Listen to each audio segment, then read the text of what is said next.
सभी दोस्तों को नमस्कार। स्वागत है आपका YouTube के इस प्यारे से सेशन में। फिर से एक बार हम लेके आए हैं इस सीरीज में। आज का विषय हमारा है मेडिटेशन। दोस्तों, मेडिटेशन हमारे लिए क्यों आवश्यक है और क्यों ये हमें करना चाहिए और क्या क्या इसकी आवश्यकताएं हैं और क्यों हम मेडिटेशन को आज इतनी प्रायोरिटी दे रहे हैं।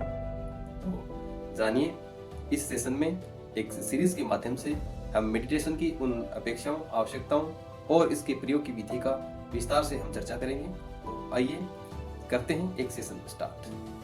देखिए, मेडिटेशन का तात्पर्य होता है ध्यान। हम नियमितता की जिंदगी में, रोजमर्रा की जिंदगी में बार बार सुबह से शाम तक इतनी समस्याओं का सामना कर रहे होते हैं और हम ये भूल जाते हैं कि जितनी समस्याओं का हम निराकरण कर रहे हैं उनमें प्रथम जो हमारा हथियार है वो है हमारा शरीर और हमारा मस्तिष्क, और उस मस्तिष्क में निवास करने वाले विचार।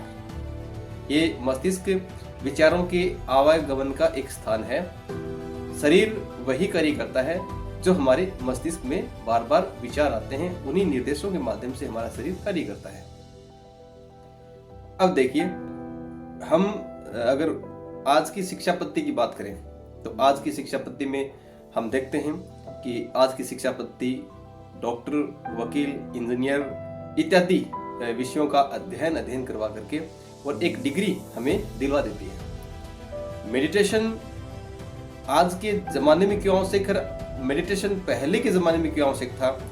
पहले के जमाने में मेडिटेशन एक ज्ञानवर्धक, शिक्षाप्रद व्यक्तित्व का निखार हमें हमारे सामने लेकर के आता था।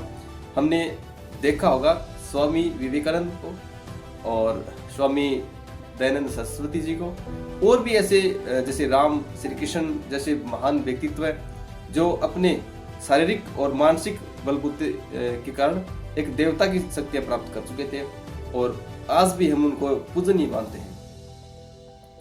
उन सभी का जो मुख्य कारण था और वो जिस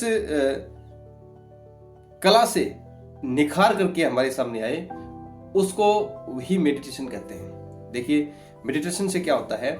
मेडिटेशन हमारे लिए आवश्यक इसलिए है कि मेडिटेशन सबसे पहले हमारे विचारों की स्वावस्था के लिए आवश्यक है। हम रोजमर्रा की जिंदगी में ये भूल जाते हैं कि हम आज क्या कार्य कर रहे हैं और उस कार्य से क्या परिणाम पैदा होने वाले हैं। अगर हम सुबह और शाम या दोपहर जो भी उचित समय आपको लगे हम मेडिटेशन प्रारंभ कर देते हैं या ध्यान योग करना शुरू कर देते हैं, तो हम कौन हैं और हमारे में कितनी क्षमताएं हैं और कौन से विचार हमें अट्रैक्ट करने हैं और किन विचारों को हमें अपने मस्तिष्क से बाहर निकाल देना है, इसको करने के लिए हम मेडिटेशन का रास्ता अपनाते हैं। मेडिटेशन आपके विचारों को स्वच्छता प्रदान करता है, गलत विचारों को आपके मस्तिष्क से बाहर निकाल देता है और अच्छे विचार जो आपको उन्नति की ओर ले जाएंगे, ऐसे विचार आपके अंदर अट्रैक्ट, आकर्षित होने शुरू हो जाते हैं और वही अवचेतन मन में संचित होते हैं। हमारा अवचेतन मन, हमारे मेडिटेशन से ही हमारा जो अवचेतन मन है वो जागृत होता है। इसका दूसरा जो रीजन है वास्तविक क्षमता की पहचान करना।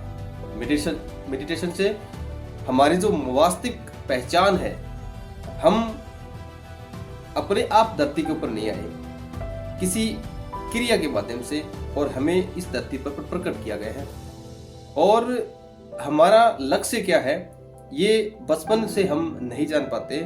जैसे जैसे हम बड़े होते हैं हमारे मस्तिष्क का विस्तार होता है, हमारे इर्द गिर्द की जो परिस्थितियां हैं, घटनाएं हैं, वो हमें हमारा जो ध्यान है वो भटका देती हैं।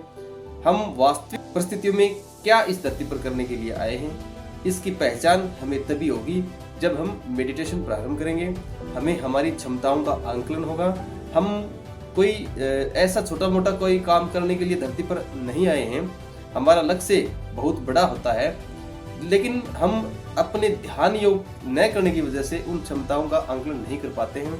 तो मेडिटेशन हमारी वास्तविक क्षमताओं का आंकलन करने के लिए हमें वो शक्ति प्रदान करता है कि हम वास्तव में हैं कौन और क्या क्या हम अपने जीवन में प्राप्त कर सकते हैं। देखिए, जैसे प्राइम मिनिस्टर जी मोदी साहब हैं, और जैसे एलन मस्क हैं, एलन मस्क भी सुबह से शाम तक लगभग 15 से 16 घंटे तक वो डेली रूटीन में काम करते हैं। वो क्षमता उनमें कहाँ से आती है? आप उन व्यक्तित्वों को देखें जो इतना काम करते हैं और उच्च श्रेणी का वो काम कर रहे होते हैं और वो अपने कार्य में अडिग रहते हैं। ये क्षमताएं उनके मेडिटेशन और ध्यान योग से ही उनको प्राप्त होती हैं। इसका नेक्स्ट कारण देखो, किसी भी कार्य को निरंतर व मजबूती से करने की क्षमता प्राप्त होती है। आप मेडिटेशन करके एक ध्यान जो आपके आंतरिक शक्तियों का कर लेते हैं, वो शक्तियां जब जागृत हो जाती हैं तो आपको कोई भी कार्य करने में कठिनाई महसूस नहीं होती है। आप निरंतर और बढ़ते हुए क्रम में उस कार्य को कर रहे होते हैं और लोग आपके अनुसार कार्य करने लग जाते हैं। आप उनके मस्तिष्क को अट्रैक्ट कर लेते हैं और आप जो चाहते हैं वही सामने वाले लोग वो करते रहते हैं। ये जो मेडिटेशन है ये आप में वो क्षमता प्रदान कर देता है जिससे आप लोगों के मस्तिष्क को अपने अनुसार चलाने में सक्षम हो जाते हैं। तीसरा, नेक्स्ट हम बात करते हैं आपके जो मस्तिष्क में नए नए विचारों का जन्म होना। मेडिटेशन आपको वो विचार पैदा करके देगा और वो बुद्धि आपकी हो जाएगी जिस बुद्धि से आप बहुत अच्छा पद प्राप्त कर सकते हैं। बहुत से लोगों में आप अपना एक उच्च स्थान प्राप्त कर लेते हैं और तनाव और चिंता को वो समाप्त कर देता है। क्यों?